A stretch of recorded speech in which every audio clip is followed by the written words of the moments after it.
फर्जी लाइसेन्समाथि अख्तियारको छानबिन। यातायात व्यवस्था विभागबाट कागजात नियन्त्रणमा। बलात्कारको कसुरमा दोषी ठहर क्रिकेटर सन्दीप लामिछानेलाई 8 वर्ष कैद र 5 लाख जरिवाना। सत्य निरूपण र छानबिन आयोगको म्याद पदाधिकारी विहीन अवस्थामा चौथो पटक थपियो। जापानमा गएको 7.6 म्याग्निच्युडको भूकम्पमा परि मृत्यु हुनेको संख्या 206 पुग्यो। 52 जना अझै बेपत्ता। र साबिक विजेता एपीएफ र नेपाल पुलिस क्लब वीरेन्द्रनगरमा जारी 34औं राष्ट्रिय पुरुष भलिबल प्रतियोगिताको फाइनलमा प्रवेश। सन्दीप लामिछानेलाई 8 वर्ष कैद 5 लाख जरिवाना। घनश्याम खड्काले यो खबर आजको कान्तिपुर दैनिकमा लेख्नु भएको छ। बलात्कारको कसुरमा दोषी ठहर क्रिकेट खेलाडी सन्दीप लामिछानेलाई काठमाडौँ जिल्ला अदालतले 8 वर्ष कैद र 5 लाख जरिवानाको सजाय तोकेको छ। पुस 13 गते लामिछानेलाई बलात्कारी ठहर गर्ने न्यायाधीश शिशिरराज ढकालकै हिजोको इजलासले सजाय निर्धारण गरेको हो। अदालतले लामिछानेलाई सजाय निर्धारण गर्दा 5 आधार तय गरेको छ। पीडितको उमेर, पीडक लामिछानेको उमेर, घटना हुँदाको अवस्था, पीडकको सामाजिक हैसियत र पीडितलाई परेको मानसिक असर।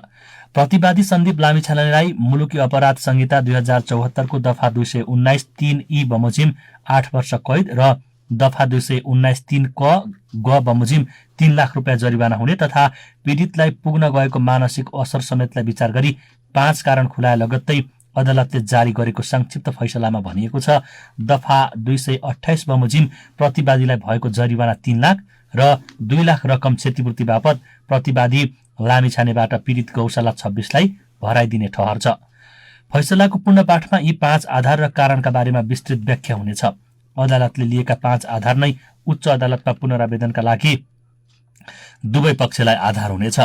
अदालतले सजाय निर्धारण गर्दा पीडितको उमेरलाई आधार लिनु र मुलुकी अपराध संहिताको दफा 219 3 बमोजिम सजाय गर्नुको अर्थ हो वादी गौशाला 26 को उमेर 18 वर्ष पुगेको मानिनु, जबकि गौशालाले आफू 18 वर्ष नपुगेको नाबालिग रहेको र बलात्कारमा परेको जिकिर गर्दै लामिछानेलाई हदैसम्मको सजाय हुनुपर्ने माग गरेकी थिइन्।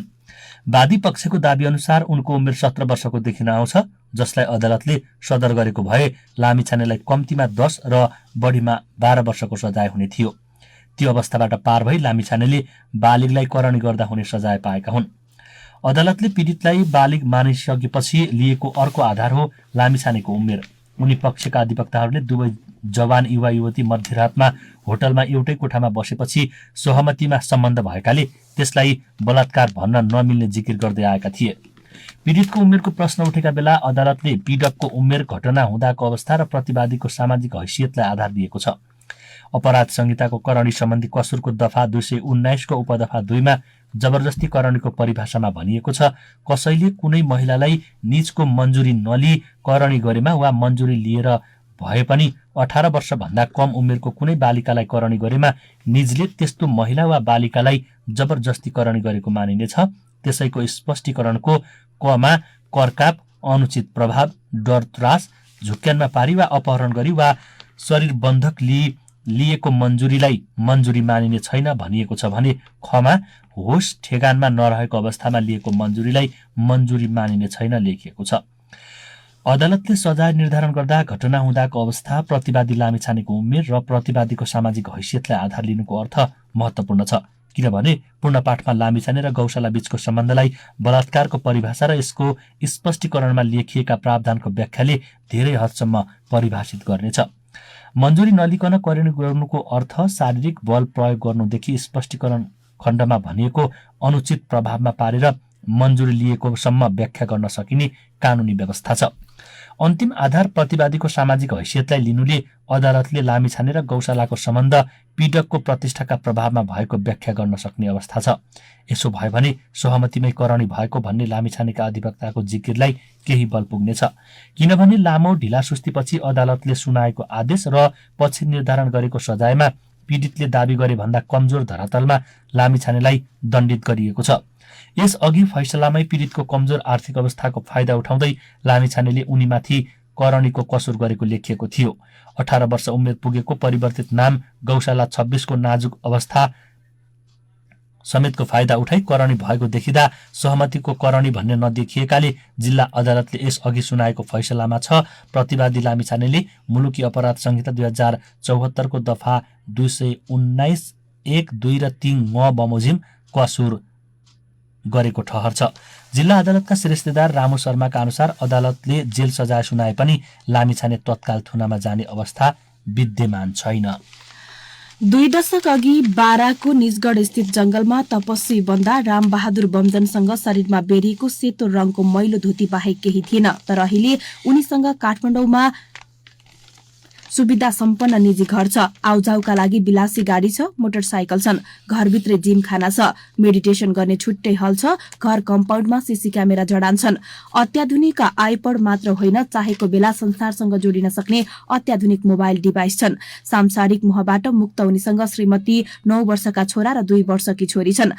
लिटिल बुद्ध उपनामले चर्चित बारा निजगढ नगरपालिका 12 रतनपुरीका 34 वर्षीय बमजनको विलासीपूर्ण जीवनशैली देखेर जो कोही चकित पर्छ। मंगलबार राति नेपाल प्रहरीको केन्द्रीय अनुसन्धान ब्यूरो सीआईबी को टोली बुढा नीलकण्ठ नगरपालिका 6 टन गाउँ स्थित उनको निजी निवास पुग्दा बमजन नीलो रङको नाइट गाउनमा थिए। सुत्ने तर्खरमा रहेका उनले प्रहरी टोली घर कम्पाउन्ड भित्र छिरेको भ्याउनै पाउन सकेनन्। जब घरको मूल ढोकामा राखिएको घण्टी बजाएर प्रहरी भित्र छिर्यो, बमजन चकित परे। उनी नाइट गाउनमै घरको बारदलीमा पुगे र भाग्न भन्दै चौथो तलाबाट भुइँमा हाम फाले। 5 वर्षदेखि प्रहरीको खोजीमा रहेका बमजन बल्ल पक्राउ परे।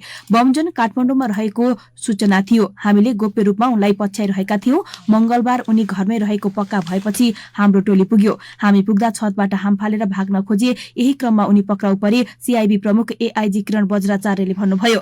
बमजन पक्राउ परेपछि प्रहरीले उनको घर खानतलासी लियो। घरको कोठामा भेटियो नेपाली र विदेशी 1000 र 500 दरका नोटका गड्डी एकत्रित गरी गन्दा गड्डीमा नेपाली 3,03,75,500 रुपैयाँ र विभिन्न 17 मुलुकका 30,92,406 रुपैयाँ बराबरको विदेशी मुद्रा भेटियो। प्रहरीका अनुसार उनले उक्त रकम ल्याण्ड क्रुजर जेट एक्स गाडी खरिद गर्न जम्मा गरेका थिए। 5 करोड़ मूल्य पर्ने गाडी खरिद गर्न 3 करोड़ रुपैयाँ अग्रिम भुक्तानी गरिसकेका थिए।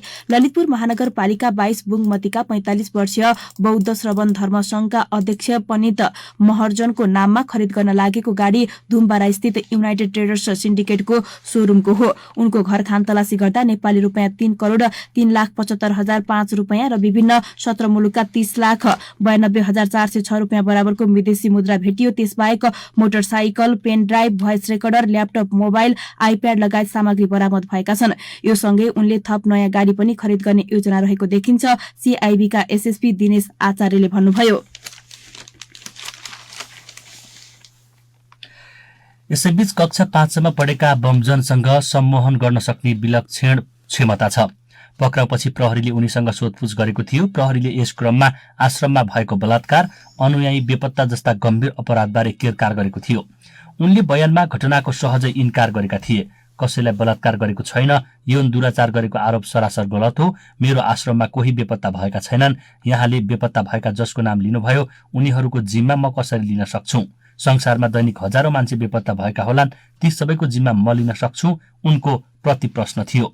सोधपुछका क्रममा निर्धक्क देखिएका बमजनले आफूलाई प्रहरीले खोजिरहेको थाहा नै नभएको बताएका छन्। प्रहरीले खोजिरहेको छ भन्ने बारे थाहै थिएन। थाहा पाएको भए यहाँ हुन्न थिए, भागिसकेको हुन्थे उनले भने। आफ्नो पछि विधर्मी विदेशी शक्ति लागेको प्रसंग पनि उनले बयानका क्रममा उब्काएका छन्।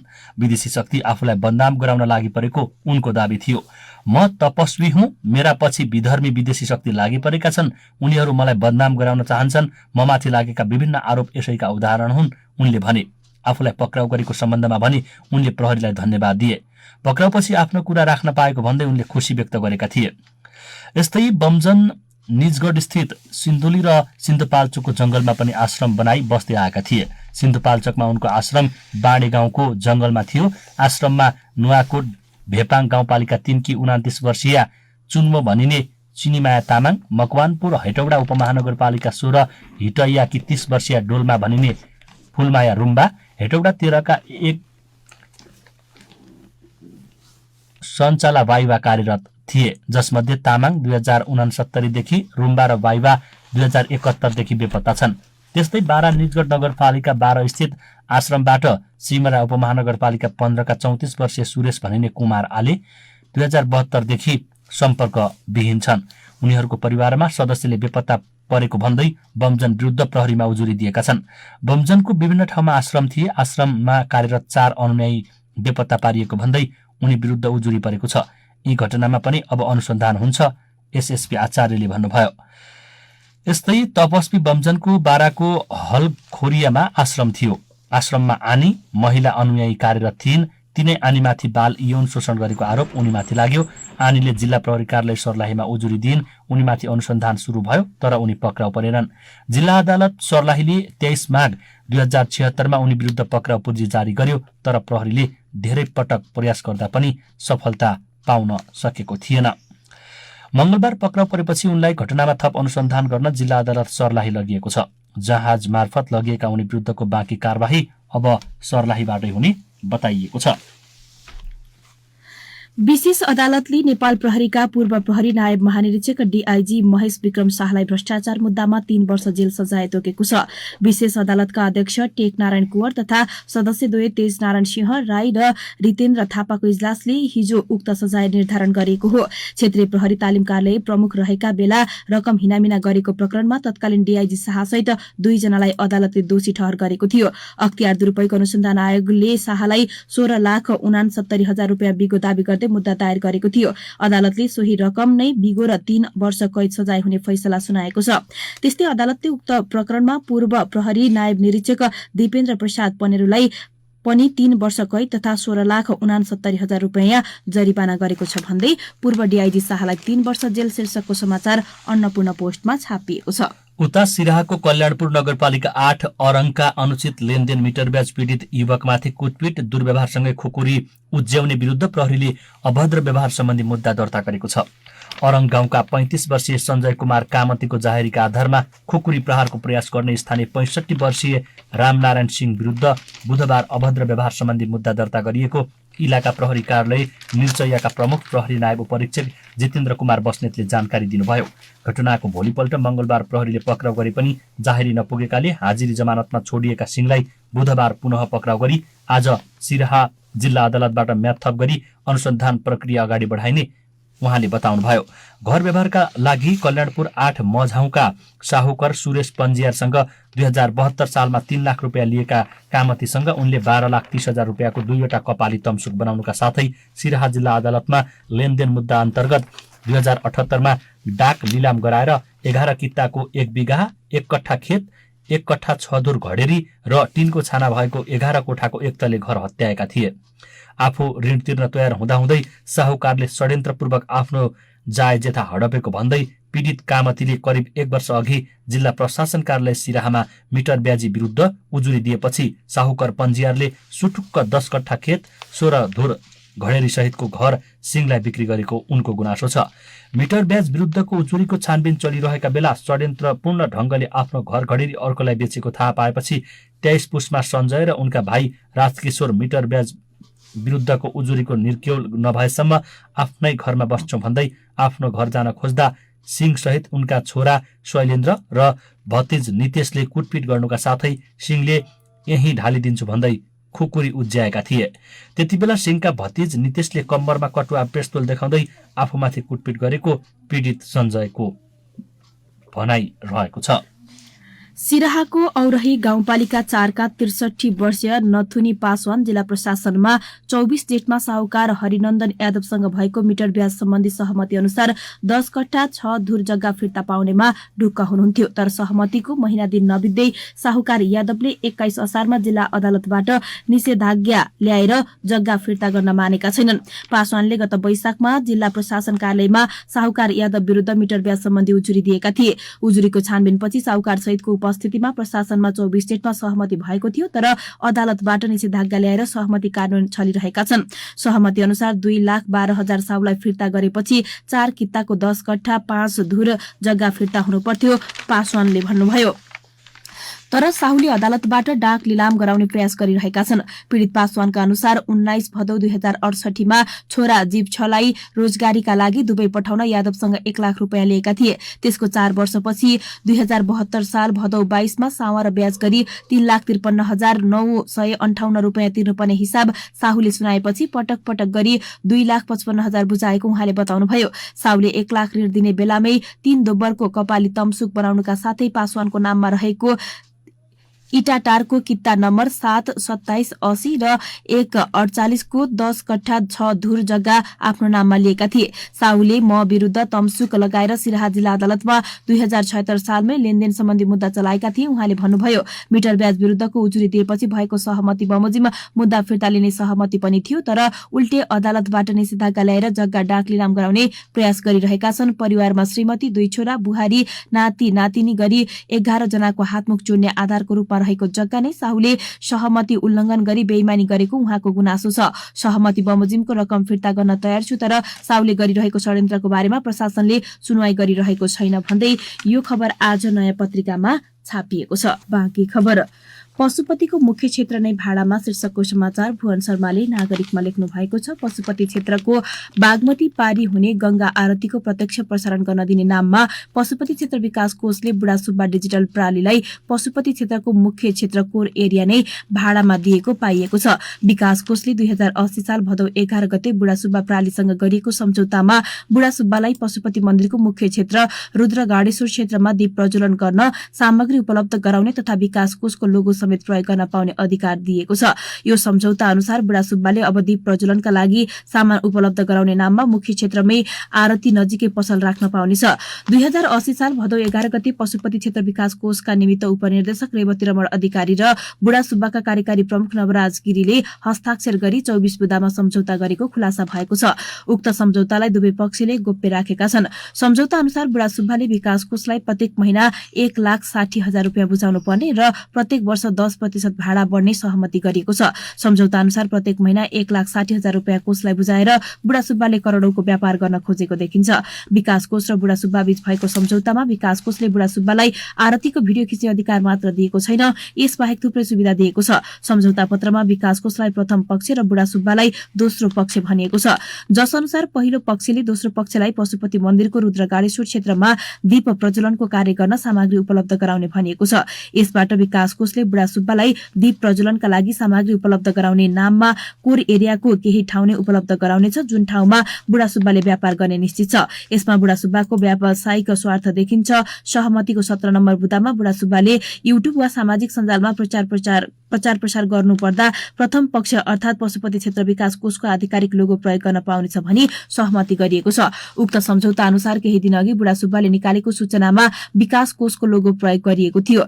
बुढासुब्बाको सूचनामा श्री पशुपतिनाथ आर्यघाट क्षेत्रको बागमती नदी किनारामा हुने गंगा आरती र मुख्य क्षेत्रमा हुने दीप प्रज्वलनको भिडियो खिच्न सख्त मनाइ छ भनिएको छ। सूचनामा भनिएको छ, यहाँ खिचिएका भिडियो सामग्री फेसबुक, इन्स्टाग्राम, टिकटक तथा युट्युबमा व्यावसायिक प्रयोजनका लागि राखिएको थाहा भएमा डिजिटल कपिराइट ऐन अन्तर्गत कारबाही हुने जानकारी गराउँदछौं। बुढासुब्बा प्रणालीले निकालेको सूचनामा पशुपति क्षेत्र विकास कोषको लोगो प्रयोग गरी कोषको नाम समेत राखेर प्रकाशित गरिएकोमा कार्यकारी निर्देशक पुनले आपत्ति जनाउनु भएको थियो। बुढासुब्बाको सूचनामा कोषको कुनै पनि संलग्नता नरहेको उहाँको दावी थियो। विकास कोष र बुढासुब्बा बीच गरिएको सम्झौतामा भगवान श्री पशुपतिनाथ र यस क्षेत्रका विषयवस्तु सम्बन्धी श्रव्य दृश्यहरू सानो पर्दाका mobile application, Facebook, YouTube, TikTok, Instagram लगायतका सामाजिक सञ्जाल र भविष्यमा आउने डिजिटल प्रविधि मार्फत आधिकारिक रूपमा राष्ट्रिय तथा अन्तर्राष्ट्रिय स्तरमा दोस्रो पक्षले बिक्री वितरण गर्न पाउनेछ भनी सहमति गरिएको छ। यसैगरी विकास कोष र बुढासुब्बा बीच भएको सम्झौतामा प्रथम पक्ष अर्थात कोष र भगवान श्री पशुपतिनाथ बाहेकका Facebook, YouTube, TikTok, mobile application, Instagram लगायतका सामाजिक सञ्जालबाट प्रकाशित एवं प्रसारित हुने समाचारहरूको नियमित अनुगमन गर्ने कार्य दोस्रो पक्षले गर्नुपर्नेछ भनिएको छ। यसैगरी सहमतिमा भनिएको छ, आरती एवं दीप प्रज्वलनमा हुने कार्यक्रम पश्चात सेवाग्राहीलाई भिडियो उपलब्ध गराउने, युट्युब लगायतका अन्य सामाजिक सञ्जाल मार्फत सञ्चार प्रविधिको प्रयोग गरी प्रचार प्रसार गर्ने कार्य दोस्रो पक्षले गर्नुपर्नेछ। बुढासुब्बासँग सम्झौता हुँदा कोषको कार्यकारी निर्देशकमा घनश्याम खतिवडा थिए, अहिले कार्यकारी निर्देशक फेरिएका छन्। बुढासुब्बासँग गरिएको सम्झौताको विषयमा कोषका पदाधिकारी तथा प्रवक्तासँग सम्पर्क गर्न खोज्दा औपचारिक रूपमा कोही पनि बोल्न चाहेनन् भन्दै यो खबर नागरिकमा छापिएको छ। काठमाडौँ महानगरपालिकाका प्रमुख प्रशासकीय अधिकृत वसन्त अधिकारीले चढ्दै आएको सरकारी गाडी महानगरपालिकाले खोसेको छ। अधिकारी चढ्ने गाडी मेयर बालेन शाहको सचिवालयको निर्देशनमा बुधबार अधिकारीको घरबाट काठमाडौँ प्लाजा स्थित कार्यालयमा ल्याएर राखिएको एक कर्मचारीले बताएका छन्। उहाँको राष्ट्रिय सभा गृहमा भएको कार्यालयमा ताला लगाए पनि काठमाडौँ प्लाजातर्फ ताला लगाएको थिएन, तर उहाँलाई नआउन मेयर साहबकै निर्देशन थियो। आजबाट उहाँले चढ्ने गाडी खोसिएको छ, महानगर स्रोतले भन्यो। महानगरले अहिले शिक्षा विभागका प्रमुख सीताराम कोइरालालाई निमित्तको जिम्मेवारी दिएको भन्दै उनलाई नै अधिकारीले चढिरहेको गाडी दिएको महानगर स्रोतले बताएको छ। महानगरपालिकाको कार्यालयको निर्णय प्रमाणीकरण र कार्यान्वयनमा अनियमितता गरेको भन्दै काठमाडौँ महानगरपालिकाका 3 कर्मचारी निलम्बन गरेर मेयर बालेन शाहले प्रमुख प्रशासकीय अधिकृत वसन्त अधिकारीलाई 16 पुसमा बिदा बस्न निर्देशन दिएका थिए। सोमबार मेयरको सचिवालयले प्रमुख प्रशासकीय अधिकृतको राष्ट्रिय सभा स्थित कार्यालयमा ताला लगाएको थियो। परम्परागत व्यवसाय कृषि र पशुपालनबाट मनाङ्गी विमुख हुने अवस्थामा पुगेका छन्। पशुपालनका लागि एकातिर घाँस अभाव छ भने अर्कातिर हिउँ चितुवाको डर बढ्दै गएको छ। परम्परागत व्यवसायबाट लाभ कम हुन थालेपछि व्यवसाय परिवर्तन गर्नुपर्ने अवस्था आएको छ। जलवायु परिवर्तनले गर्दा पुस सकिन लाग्दा पनि मनाङमा खासै हिउँ परेको छैन। हिउँ नपर्दा घाँसपात पलाएको छैन, यसले पशुपालक किसान मारमा परेका छन्। मनाङमा एक चौरी पालन तथा संरक्षण संस्थाका अध्यक्ष सुरेश थकालीको जलवायु परिवर्तनको मारमा मनाङ्गी किसान परेको बताउनुभयो। उहाँले चरण क्षेत्रको अभाव र तथा हिउँ चितुवाको डरले मनाङीमा पशुपालन तथा खेतीपातीतर्फ वितृष्णा बढेको बताउनुभयो। मनाङ किस्याङ गाउँपालिका 1 पिसाङका चौरी पालक किसान एङदु गुरुङ भन्नुहुन्छ, विगतका वर्षमा यति बेला हिउँ वर्षा हुन्थ्यो, हिमपात हुन्थ्यो। हिमपात भएपछि घाँस पलाउँथ्यो, यसपालि त हिउँ पर्ने सुर सार्ने छैन। आफ्ना सन्तानलाई कृषि तथा पशुपालन प्रति वितृष्णा बढेको गुरुङ बताउनुहुन्छ। मनाङ निस्याङ गाउँपालिका 5 भाक्राका 60 वर्षीय पशुपालक किसान एङचु खण्डा लामाले पहिले हिउँदका लागि भनी वस्तुभाउलाई खुवाउन घाँस सुकाएर राख्ने गरेको बताउनुभयो। उहाँले भन्नुभयो, अहिले घाँस नै कम पाइन्छ, पानीको अभावले घाँस पलाउने छाड्यो, पलाए पनि पहिलेको जस्तो घाँस आउँदैन। अहिले त खर्क पनि झन माथि सरेको जस्तो पो लाग्छ, घाँस खोज्दै वस्तु माथि माथि जान्छन्, हामी पनि लागिरहन्छौं। सबै मनाङ्गी कृषकलाई यति बेला हिमपात नहुँदा चिन्ता लाग्न थालेको छ। कसरी पशुका आहारा पुर्याउने हो भन्ने चिन्ता लाग्न थालेको लामाले बताउनुभयो। घाँस तथा चरणको अभावमा पशुमाथि खर्कतिर लाग्दा हिउँ चितुवाको पनि उत्तिकै डर हुने गर्छ। पहिले खर्क बिना गोठाला एक चौरी चढ्थे, हिजो आज हिउँ चितुवाको भयले गर्दा गोठाला नभई नहुने भएको छ। अर्का पशुपालक किसान छिरिङ लामाले खर्कमा लैजाँदा हिउँ चितुवाको जोखिम बढ्दै गएको बताउनुभयो। लामाले भन्नुभयो, माथि खर्कमा एक चौरी चलाउन लैजाँदा चितुवाले सताउँछ, गोठमा कुर्दै पनि बाछा बाछी मारिदिन्छ, कैयौं दिन त नसुतिकनै गोठ कुरिन्छ, तर पनि हुँदैन। चितुवा बढेको हो वा आहारा कम भएको हो थाहै भएन। उहाँले भन्नुभयो, घाँसको कमी उस्तै छ, हिउँ चितुवाको डरले बाछा बाछीलाई सुरक्षित राख्ने भनेर खोरमा राखिन्छ, तर कहिलेकाहीँ त माउलाई नै मारिदिन्छ, बच्चा हुर्काउन पनि मुस्किल छ भन्दै जलवायु परिवर्तनको मारमा किसान शीर्षकको समाचार यदु प्रसाद भट्टले गोरखापत्रमा लेख्नु भएको छ। जाजरकोट भूकम्पको कहर, त्रिपालले छेकेन चिसो, चर्किएको घरमा बस्दै पीडित। राजेन्द्र कार्कीले यो खबर आजको अन्नपूर्ण पोस्टमा लेख्नु भएको छ। भूकम्पले घरमा क्षति पुगेपछि जाजरकोटको छेडागाड नगरपालिका 13 का पदमबहादुर बस्नेतको परिवार त्रिपालमा सरेको 2 महिना बितिसकेको छ, तर अहिलेसम्म पनि उहाँको परिवार त्रिपालबाट अस्थायी आवासमा सर्न सकेको छैन। सरकारले अस्थायी आवासका लागि दिने भनेको रकम देला र टहरा बनाउला भनेर कुर्न थालेको 2 महिना भइसक्यो। अहिलेसम्म अस्थायी आवासका लागि पहिलो किस्ताकै रकम उहाँको परिवारले पाउन सकेको छैन। हिउँद जान लागिसक्दा पनि रकम नपाउँदा उहाँले अस्थायी आवास बनाउन सक्नु भएको छैन। चिसोले निकै सताइरहेको उहाँको भनाइ छ। चिसोका कारण उनको परिवार बिरामी परेको छ। त्यस्तै जुनीचाँदे गाउँपालिका 5 की 1 महिने सुत्केरी हिरादेवी शाहीको परिवारले पनि अहिलेसम्म पहिलो किस्ताको रकम पाउन सकेको छैन। रकम नपाउँदा उनीहरूले अस्थायी आवास बनाउन सकेका छैनन्। घर बाहिर पालको चिसोमा बस्न नसकेपछि उहाँको परिवार जोखिम मोलेरै चर्किएको घरमा बस्न थालेको छ। भूकम्प गएको केही समय त्रिपालमा बस्यौं, बाबु र म चिसोले बिरामी भएपछि मरे मरौला भनेर अहिले जोखिम मोलेरै भए पनि घरभित्रै बस्न थालेका छौं। उहाँले भन्नुभयो, चिसोले मर्नुभन्दा फेरि भूकम्प आए बरु घरले थिचेरै मरौला भनेर भित्रै बस्न थालेका हौं। यो 2 भूकम्प पीडित प्रतिनिधि उदाहरण हुन्। उहाँहरू जस्तै करिब 15,000 परिवारले अहिलेसम्म अस्थायी आवासको पहिलो किस्ता पाउन सकेका छैनन्। पहिलो किस्ता पाएकाले पनि टोहरा बनाउन सकेका छैनन्। अहिलेसम्म करिब 10,000ले मात्र अस्थायी आवास बनाएको सरकारी तथ्याङ्क छ। बनिसकेका ती टोहरामा पनि अझै पीडित बस्न सकेका छैनन्। धेरैले त्रिपालको चिसोमै रात काट्न बाध्य छन्। भूकम्पपछि त्रिपालमुनि चिसोका कारण मृत्यु हुनेको संख्या जाजरकोटमा 32 र रुकुम पश्चिममा 5 गरी मृतकको संख्या 37 पुगेको छ। हिउँदको कठ्याङ्ग्रिदो चिसोमा त्रिपालमुनि रात कटाउन बाध्य भूकम्प पीडितहरूको ज्यान जाने क्रम रोकिन सकेको छैन। चिसोका कारण मृत्यु हुनेहरूमा 3 बालबालिका, 1 सुत्केरी सहित अधिकांश दमका रोगीहरू छन्। सरकारले 1 महिनाभित्र त्रिपालबाट अस्थायी आवासमा सार्ने घोषणा गरेको भए पनि 2 महिना बित्दा पनि 9,638 परिवारले मात्र अस्थायी आवास बनाएका छन्। जाजरकोटमा 35,140 लाभग्राही कायम भएका छन्। त्यसमध्ये अझै 25,000 अस्थायी आवास बन्न बाँकी रहेको जाजरकोटका सहायक प्रमुख जिल्ला अधिकारी हरिशचन्द्र शर्माले बताउनुभयो। विपद व्यवस्थापन कोषमा 2 अर्ब उपलब्ध गराइने शीर्षकको समाचार गोरखापत्रमा छापिएको छ। सरकारले प्रधानमन्त्री दैवी प्रकोप सहायता कोषमा मौजदात रहेको रकम मध्येबाट विपद व्यवस्थापन कोषमा 2 अर्ब रुपियाँ उपलब्ध गराउने भएको छ।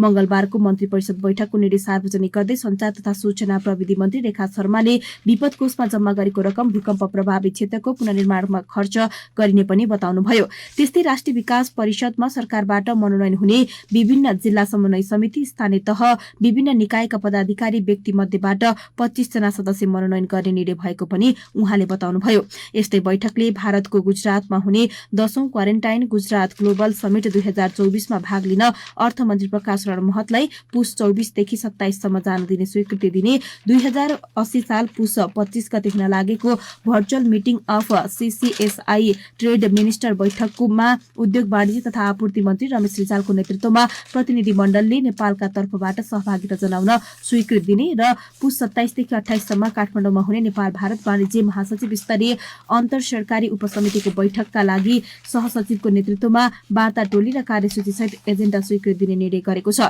विश्व बैंकबाट प्राप्त हुने प्रस्तावित 10 करोड अमेरिकी डलर बराबरको सहुलियतपूर्ण ऋण सहायता र कार्यक्रम सम्बन्धी दस्तावेजलाई अन्तिम रूप दिन बैंकसँग वार्ता गर्न अर्थ मन्त्रालयको सहसचिवको संयोजकत्वमा वार्ता टोली गठन गर्न अख्तियारी दिने निर्णय भएको छ।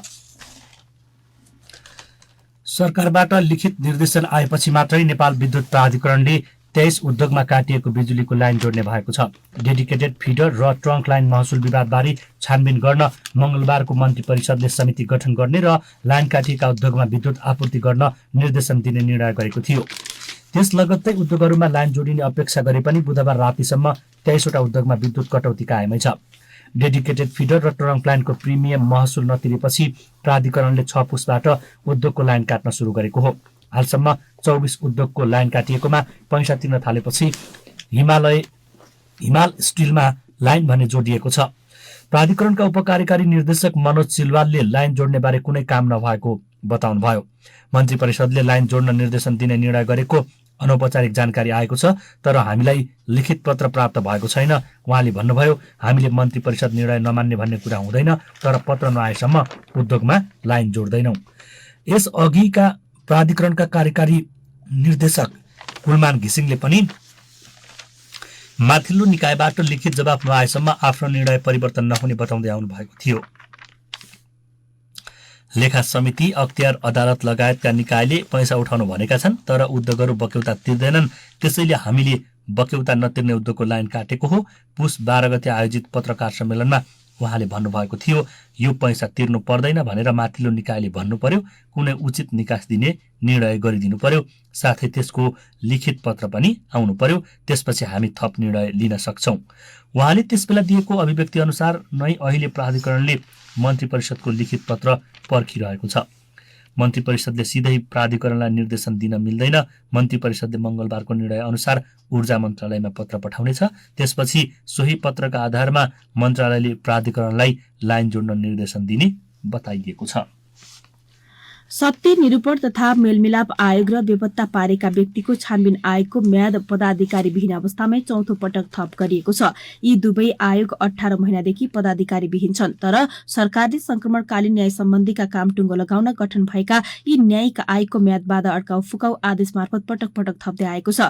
पछिल्लो पटक पुस मसान्तसम्ममा रहेको आयोगको म्याद आगामी असार मसान्तसम्म थप गर्ने निर्णय मन्त्री परिषदको मंगलबारको बैठकले गरेको हो। दुवै आयोग 31 असार 2079 देखि अधिकारी विहीन छन्। मन्त्री परिषदको 2079 असार 31 को बैठकले दुवै आयोगको म्याद सोही असोज मसान्तसम्मका लागि थपेको थियो, तर पदाधिकारीको अवधि नथपिएपछि घर गएका थिए।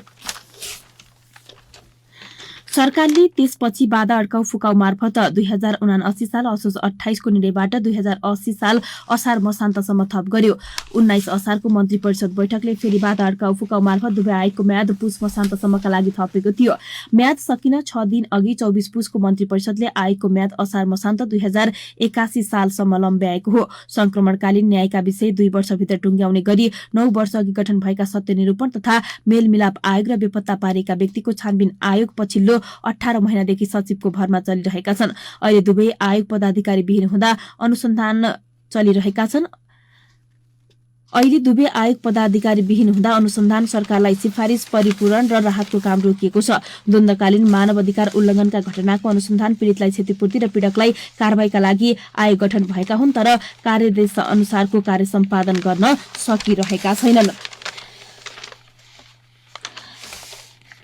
यता बेपत्ता पारेका व्यक्तिको छानबिन, सत्य निरूपण तथा मेलमिलाप आयोग ऐन 2071 लाई संशोधन गर्न बनेको विधेयक संसदमा अड्किएको छ, जसका कारण सरकारले पदाधिकारी नियुक्त गर्न सकेको छैन। दुवै आयोग 5-5 सदस्य हुन्छन्। बेपत्ता पारेका व्यक्तिको छानबिन आयोगका पूर्व सदस्य सुनिल रञ्जन सिंह सशस्त्र द्वन्द्वका क्रममा भएका हत्या घटना, बेपत्ताको सार्वजनिकीकरण र दोषीलाई कारबाही सिफारिसको गाँठो ऐनबाट नफुकुन्जेलसम्म नयाँ पदाधिकारी नियुक्तिको अर्थ नरहने बताउनुहुन्छ।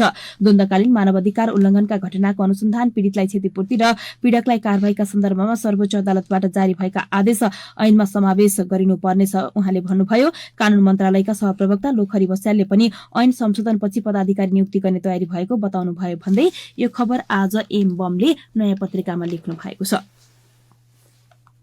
5 महिनामा 3 अर्बको अलैँची निर्यात, यो खबर पनि आजको नयाँ पत्रिका दैनिकमा रहेको छ। मेची भन्सारबाट निर्यात हुने कृषिजन्य उत्पादनको पहिलो नम्बरमा पर्छ अलैँची। चालु आर्थिक वर्षको मङ्सिरसम्म मेची भन्सारबाट 3 अर्बभन्दा बढीको अलैँची निर्यात भएको मेची भन्सार कार्यालय काकट भिट्टाले जनाएको छ। चालु आर्थिक वर्ष 2080-81 को मङ्सिर मसान्तसम्म 23,74,110 केजी अलैँची निर्यात भएको छ, जसबाट 3 अर्ब 9 करोड 86,14,000 रुपियाँ नेपाल भित्रिएको तथ्याङ्क छ।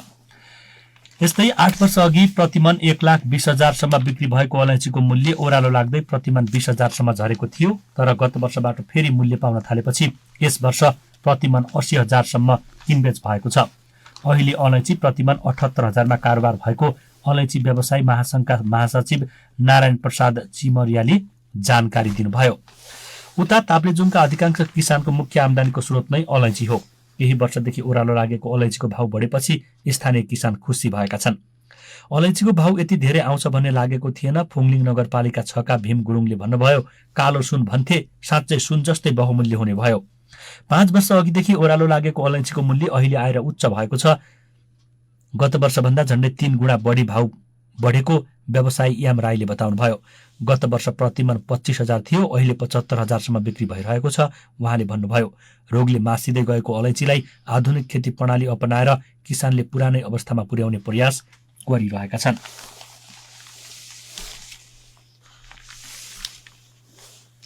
दक्षिण एसियामा नेपालको आर्थिक वृद्धि दर कमजोर, विश्व बैंक शीर्षकको समाचार नयाँ पत्रिकामा छापिएको छ। चालु आर्थिक वर्षमा नेपालको आर्थिक वृद्धि दर विश्वको औसत भन्दा बढी तथा दक्षिण एसियामा औसत भन्दा निकै कम हुने देखिएको छ। विश्व बैंकले हिजो सार्वजनिक गरेको प्रतिवेदनले नेपालले चालु आर्थिक वर्षमा 3.9% को आर्थिक वृद्धि दर हासिल गर्ने प्रक्षेपण गरेको छ, जबकि यस वर्ष विश्वको औसत आर्थिक वृद्धि दर 2.4% एवं दक्षिण एसियाको औसत आर्थिक वृद्धि दर 5.6% रहने अनुमान गरिएको छ।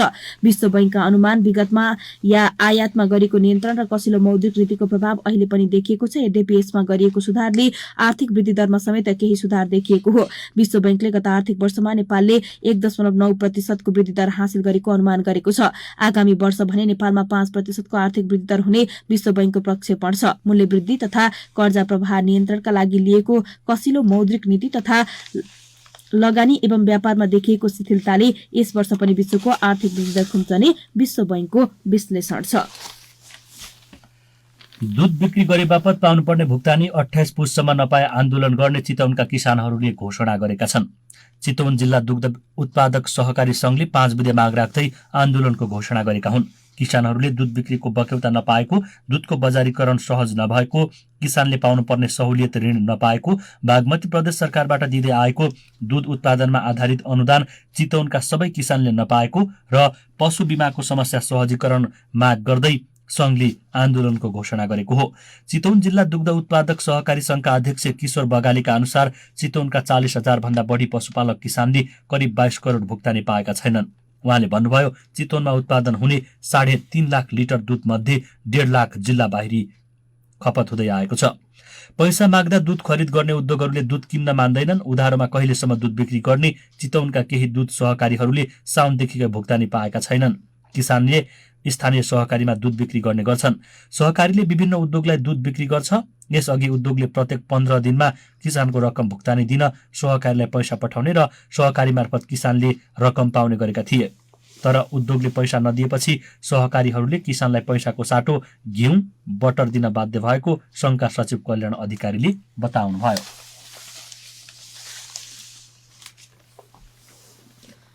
प्रधानमन्त्री दाहालको स्वीकारोक्ति चिनिया लगानीको बिजुलीमा भारतको रिजर्भेसन छ शीर्षकको समाचार ईश्वरी सुवेदीले आज नागरिकमा लेखिदिनु भएको छ। प्रधानमन्त्री पुष्पकमल दाहालले नेपालबाट भारतले आफ्नो लगानीको मात्र बिजुली किन्ने भनेर कुनै सम्झौता नभएको बताउनु भएको छ। प्रतिनिधि सभाको कानून न्याय तथा मानवाधिकार समितिको हिजो बसेको बैठकमा उहाँले भारतसँग भएको सम्झौताबारे जानकारी दिने क्रममा त्यस्तो बताउनु भएको हो। प्रश्न उठ्ने गरेको छ, यो भारतले बनाएका परियोजनाको मात्र विद्युत लैजाने भनेको हो कि भनेर यसमा स्पष्ट हुनु जरुरी छ। त्यस्तो कुनै सहमति, कुनै सम्झौता नेपालले गरेको छैन र होइन पनि उहाँले भन्नुभयो। उहाँले भारतले चीनबाट नेपालमा उत्पादित बिजुलीप्रति चासो भने राख्ने गरेको, तर त्यसको समाधानका लागि नेपाल भारत बीच संवाद भइरहेको स्पष्ट पार्नुभयो। भारत सरकारको कन्सर्न केमा छ भने चीन सरकारले प्रत्यक्ष लगानी गरेका आयोजनाको विद्युत लिने कि नलिनेमा भारतको रिजर्भेसन छ। उहाँले भन्नुभयो, यो अहिलेको कुरा होइन, पहिलादेखि नै हुँदै आएको छ। यसबारे पनि संवाद भइरहेको छ। चिनिया ठेकेदार कम्पनीले उत्पादन गरेको बिजुलीलाई भारतले चीनको भनिदिनु भएन। ग्लोबल टेन्डरबाट आउँछ भने त्यो चिनिया ठेकेदारको कम्पनी होस् कि अरू कुनै देश, अमेरिका या युरोपको होस्, त्यसलाई भारतले सहज रूपमा लिइदिनुपर्छ। मलाई आशा छ यो समस्या पनि सकारात्मक तरिकाले समाधान हुन्छ। प्रधानमन्त्री दाहालले नेपालको विद्युत विकासमा लगानी गर्ने स्वतन्त्रता सबै देशलाई भएको पनि स्पष्ट पार्नुभयो। नेपालको विद्युतमा लगानी गर्ने स्वतन्त्रता भारतलाई पनि छ, अरूलाई पनि छ। हामीले जताबाट उत्पादन भए पनि 10,000 मेगावाट 10 वर्षमा भन्ने मात्रै कुरा गरेका हौं, उहाँले भन्नुभयो। आफूले भारत भ्रमण गर्ने क्रममा भएको सहमतिलाई भारतको मन्त्री परिषदबाट अनुगमन भएको र भारतीय विदेश मन्त्रीको नेपाल भ्रमणका बेलामा समझदारी भई त्यसको अन्तिम रूप लिएको उहाँले बताउनुभयो। उहाँले यो सम्झौताले नेपाल भारत बीच दीर्घकालीन विद्युत व्यापारको ढोका खुलेको जिकिर गर्नुभयो। विज्ञहरूले नेपालको संविधानको धारा 279 मा प्राकृतिक स्रोत र त्यसको उपयोग बाँडफाँडको विषयमा संघीय संसदको दुवै सदनको 2/3 बहुमतले अनुमोदन गर्नुपर्ने भन्दै 10 वर्षमा 10,000 मेगावाट बिजुली भारतलाई दिने विषय संसदमा ल्याउनु पर्ने माग गरेका छन् भने भारतीय दूतावासले सोझै स्थानीय निकायमा लगानी गर्न खोजेको भनेर पनि विरोध भइरहेको छ। प्रधानमन्त्री दाहालले भारतीय उच्च अधिकारीहरूसँग भएका पछिल्ला बैठकहरूमा नेपालको पक्षबाट सन् 1950 को सन्धि र सीमा विवादका विषयमा आफ्ना पक्ष दरोसँग राखिएको पनि बताउनुभयो। नेपालको राष्ट्रिय हित, जनताको बृहत्तर हित र आर्थिक समृद्धिलाई ध्यानमा राखेर भारतीय पक्षसँग नेपालले कुरा राखेको प्रधानमन्त्री दाहालको भनाइ छ भन्दै यो खबर नागरिकमा छापिएको छ। स्वास्थ्य तथा जनसंख्या मन्त्रालयले सर्वोच्च अदालतको फैसला विपरीत स्वास्थ्य बीमा बोर्डका निर्देशक डाक्टर दामोदर बसौलालाई हटाउने प्रस्ताव मन्त्री परिषदमा पठाएको छ। स्रोतका अनुसार स्वास्थ्य तथा जनसंख्या मन्त्री मोहन बहादुर बस्नेतले सिफारिस प्रस्ताव लग्नु भएको हो। निर्देशक बसौलालाई सर्वोच्च अदालतले यही पुस 6 गते अन्तरिम आदेश जारी गरी निलम्बन नगर्न आदेश दिएको थियो। कार्तिकमा बसौलालाई मन्त्री बस्नेतले सोधेको स्पष्टीकरण चित्त नबुझेको भन्दै 3 महिनाका लागि निलम्बन गर्नु भएको थियो। बसौलालाई गत असोज 24 गतेको बैठकले स्पष्टीकरण सोध्ने निर्णय गरेपछि तत्कालै 3 दिनभित्र जवाफ दिन भनेको थियो। 3 दिनभित्र जवाब माग गरेपछि पत्र पाएको 2 दिनमै बसौलाले स्पष्टीकरण दिनुभएको थियो। स्पष्टीकरणको चित्त नबुझेको भन्दै मन्त्रालयले उहाँलाई 3 महिनाका लागि निलम्बन गरेको थियो।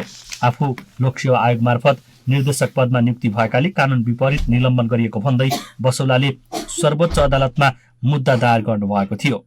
सर्वोच्चको आदेशपछि उहाँ पुनः काममा फर्किनु भएको थियो। काममा फर्केको 1 महिना नबित्दै मन्त्री बस्नेतले उहाँलाई पुनः स्पष्टीकरण सोध्नु भएको थियो। स्पष्टीकरण सोधे लगत्तै मन्त्री बस्नेतले मन्त्री परिषदमा बसौलालाई हटाउने प्रस्ताव पठाउनु भएको हो। सर्वोच्चको आदेश विपरीत बीमा बोर्डका निर्देशक हटाउन सिफारिस, पवित्रा सुनारले यो खबर आजको नागरिक दैनिकमा लेख्नु भएको छ। राष्ट्रिय सभाको पूर्ण कार्यकाल 6 वर्ष पुग्दा राष्ट्रिय सभा नियमावली परिमार्जनकारी अन्तिम चरणमा पुगेको छ। नियमावली मस्यौदा समितिले तयार गरेका प्रारम्भिक मस्यौदामा 4 समिति कायम नै राखिएको छ, जसमा विकास, आर्थिक मामिला तथा सुशासन समिति, विधान व्यवस्थापन समिति, सार्वजनिक नीति तथा प्रत्यायोजित विधान समिति, संघीयता तथा राष्ट्रिय सभा सरोकार समिति नामाकरण गरिएको छ। समितिका एक सदस्यले दिएको जानकारी अनुसार यस अघिको दिगो विकास समितिको ठाउँमा विकास, आर्थिक मामिला तथा सुशासन समिति राखिएको छ। यस समितिको कार्यक्षेत्र यस अघिको दिगो विकास समितिको भन्दा अझै बढाइएको छ। विकास, आर्थिक मामिला तथा सुशासन समितिले विकास योजना, आयोजना, दिगो विकास, समन्वयिक एवं सन्तुलित विकास, लगानी, जनसङ्ख्या व्यवस्थापन, अर्थव्यवस्था, सार्वजनिक वित्त, पूर्व बजेट छलफल, शासकीय सुधार तथा सुशासन प्रवर्धन, सूचना प्रविधि तथा नवप्रवर्तन सम्बन्धी विषय र सम्बद्ध निकाय लगायतको क्षेत्राधिकार यो समितिलाई दिइएको छ।